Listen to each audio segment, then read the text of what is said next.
Alright, while I'm working on this Cruze, and I know I'm going to forget to make a video, for those having issue with the PCV valve, I've replaced 3, kept blowing them, so I made a bypass using the stock fittings and updated hose, or upgraded hose. 3/8 T fitting to a 3/8 hose to the back of this vacuum line to a 3/8 T fitting. That's a 5/8 to 3/8, and then this is a 3/8 T fitting using the stock connectors and everything. Made myself a little bypass.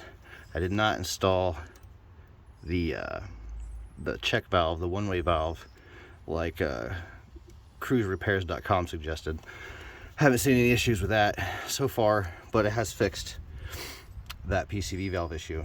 I'm currently working on the crankshaft seal right here, right underneath your engine mount, which I watched many videos of, and everybody says that you have to remove your engine mount. You do not.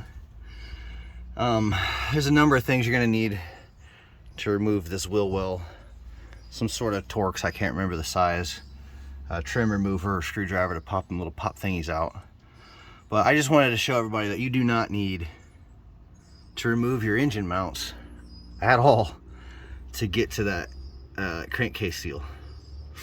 But hopefully everything works out. I hope this helps somebody. Y'all take it easy. Peace.